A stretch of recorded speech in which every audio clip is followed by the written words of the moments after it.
మండుతున్న మార్కాపురం సాక్షిగా, మారుతున్న కాలం సాక్షిగా, గాయకోటి రవి చేస్తున్న గొంతుకైది, మన ఊరి చల్లదనం కోరే పిలుపు ఇది. గ్రీన్ మార్కాపురం, కూల మార్కాపురం, ఇదే మన నినాదం, ఇదే మన ప్రాణ గీతం. హరిత మార్కాపురం, చల్లని మార్కాపురం,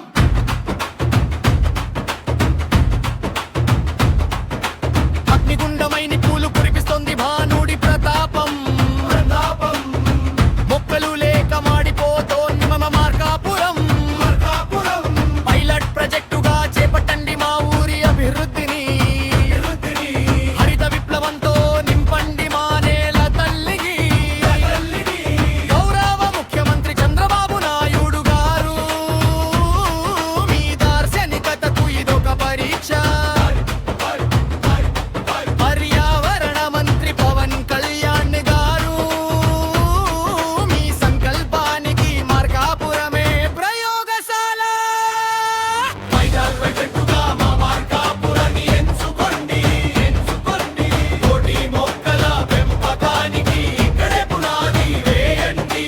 రాష్ట్రానికే ఆదర్శంగా మా ఊరిని పచ్చదనంతో నిలబండి.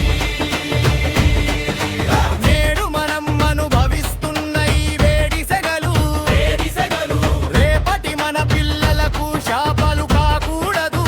కూడదు, చెట్టు ఉంటేనే చల్లని గాలి, గాలి, చెట్టు ఉంటేనే సమృద్ధిగా వాన. అడవిని పెంచడమే మనం మన బిడ్డలకు ఇచ్చే గొప్ప ఆస్తి.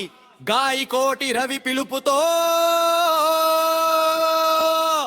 ప్రతి గుండెలో పచ్చదనం నింపాలి.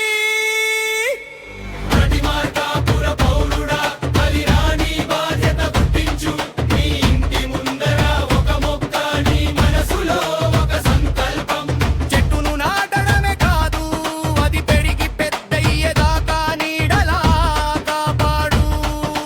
ప్రభుత్వం ఇచ్చే సహకారం మన చేతుల మీదుగా విజయవంతం. మార్కాపురం, పూల మార్కాపురం, లక్ష్యాన్ని చేరాలి.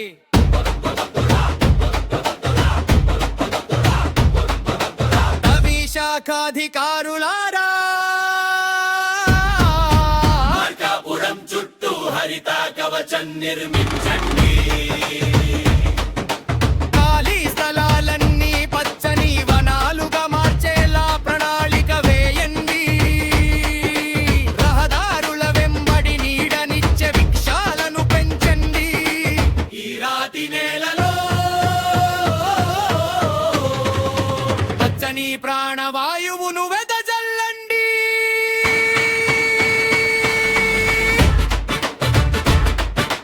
కదలిరండి మార్కాపుర వాసులారా, చంద్రబాబు నాయుడు గారి నాయకత్వంలో, పవన్ కళ్యాణ్ గారి ఆశయాలతో, గాయకోటి రవి ఆకాంక్షతో మన మార్కాపురాన్ని చల్లని ఊరిగా మార్చుకుందాం. గ్రీన్ మార్కాపురం.